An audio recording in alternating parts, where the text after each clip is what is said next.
We're coming to you from the Hunter Hotel Investment Conference in Atlanta. I'm Trevor Simpson, staff writer, staff editor at CoStar News Hotels, and I'm here with Helene Okabe from Concord Hospitality, Senior Vice President of Business Development. Helene, how are you doing today? I'm doing great, Trevor. How are you? I'm doing well. And speaking of your title, at the beginning of the year, you were recently promoted to your current role. How's it been? It's been great, really wonderful. And I have been with Concord, so I'm new to the role, but not new to Concord. I've been with Concord almost 18 years. Oh, wow. And 10 of those years I spent as a regional and in sales and marketing. Yeah. So it's been really fun to be on this side of it, where I really truly understand the type of deals that are good fits for us and like what our team can excel in, and hotels where we can really make a difference, and hotels where maybe we shouldn't prioritize. So it's been really fun, and I'm excited to see what the year has ahead. Yeah, well, congratulations. Thank you. No problem. Okay, so let's get into Concord. What's new with Concord? Lots. Yeah. We had a really great year in 2025. Yeah. I know it wasn't the easiest year for the industry, but we were able to grow RevPAR even in markets where RevPAR was declining. So it's been really exciting.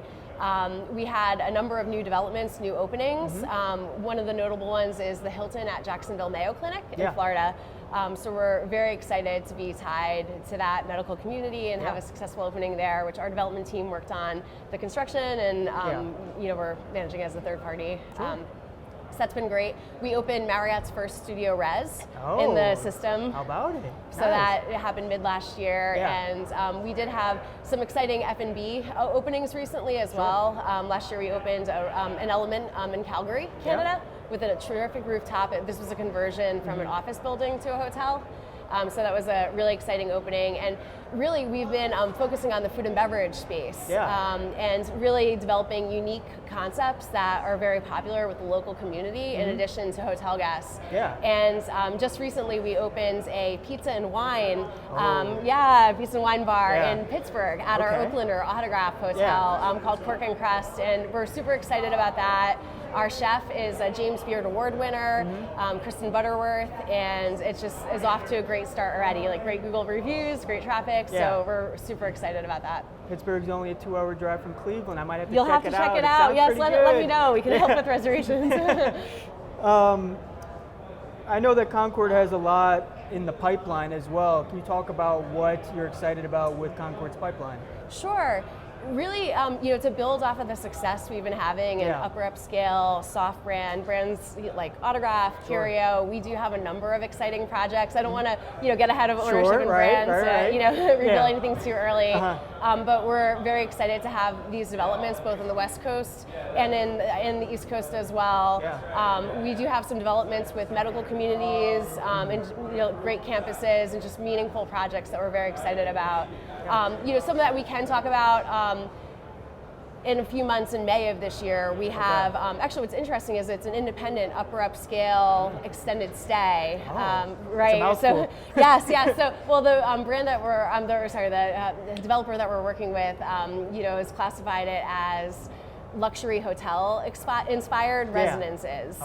So very interesting. That's a very new concept. It's opening in time for World Cup, right near MetLife Stadium, where the finals will be hosted. So that'll be really exciting. Awesome. We'll have to check back in a few months, I guess. Yeah, definitely. And then we have a tribute coming into New Jersey that we're working with, working on for the Cust family, which will be a revitalization of downtown Flemington, which we're very excited about.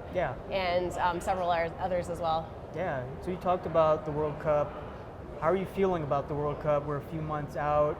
I know that it's sort of been, there's a lot of uncertainty with everything, it seems. The World Cup is no different. How are you feeling about it right now? Sure. Right now, I think it's too soon to really know, but we're staying on top of it, and that's really all we can do. Luckily we have great tools, Demand 360, and really good group block management and transient, but we're really just trying to stay ahead of it. But I think, realistically, it will be a nice bump up for the markets that are hosting games, and we are optimistic overall. But will it have that tremendous impact? We'll see. We'll see. But I am excited. I did win the lottery to watch one of the games. So. Nice. Where at? At MetLife. I live in New Jersey, so wonderful. I'll be watching the Norway-Senegal game. Awesome. Going back into what Concord has going on, you have a good share of extended stay properties in your portfolio. What are your thoughts on where that segment is trending? Sure. I mean, there's been a lot of attention on extended stay recently, and we've consistently invested in that segment. And we talked about the first studio res being opened by Concord, and we recently opened our second studio res in Denver at the Tech Center. It's a segment that is very stable, and even though there has been an increase in supply in that segment, we feel like if you have the right product in the right market, and are very disciplined about the segmentation strategy and making sure you capture that right, length of stay and stick to the model, it can be very successful. So we're still very optimistic about it. Awesome. So obviously you're in development. There's a lot of talk about how the development landscape has been challenging. What are the biggest challenges with development for you guys right now? Sure. I mean, you see cost pressures overall in development and in operations, whether it's construction costs, interest, expense, labor, which affects development as well as hotel operations. I think that's just the world that we live in, and it is a little bit more challenging to get deals to pencil. I think at the general session, one of the speakers this morning, Mitch Shaw had mentioned that I think they hadn't gotten any ground up deals to pencil in the last 5 years, which I was shocked to hear. We've had a few, but not that many. So I think you just have to get very creative, have good partners. Obviously there's levers you can pull to help capitalize it. But it is very challenging, and I think we continue to look for ways to cut costs overall, and operations especially, because if the RevPAR lifts aren't going to be as high as we need them to keep up with inflation and our targets, then we really need to look for ways to get more efficient while not sacrificing that customer experience. Our hotels tend to perform at or near the top of their competitive sets, and driving ADR is an important component to that. So I think we can't lose sight of the customer value and making sure that they truly see the value and can pay the ADRs that we're offering. But so then finding ways to cut expenses while not sacrificing that. Awesome. Let's end on a positive note. What is a reason to be optimistic moving forward?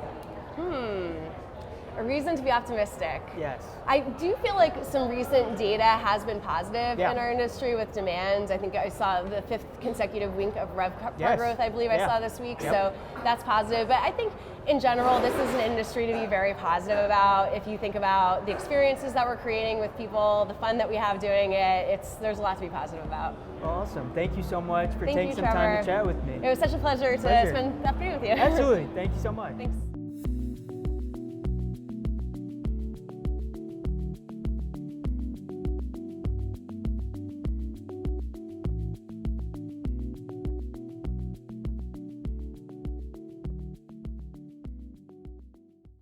Hi, I'm STR's Isaac Colazo. And I'm CoStar's Jan Freitag. And together we are the data geeks behind Tell Me More, a hospitality data podcast work. Every month, we bring you a fresh take on the latest hotel data, insights into the travel trends behind that performance, and the big picture topics you should be thinking about. And we also don't mind getting into some good-natured disagreement from time to time. Hey, when Isaac and I start talking data together, anything can happen, and it usually does. Subscribe to the podcast on Apple Podcasts, Spotify, or wherever you like to listen. This episode of the CoStar News Hotels podcast was recorded on March 17th, 2026 by Meredith Sheridan at the 2026 Hunter Conference. It was edited for the podcast by me, Trevor Simpson. Find all hotel industry news at costar.com/hotel news. Thanks for listening.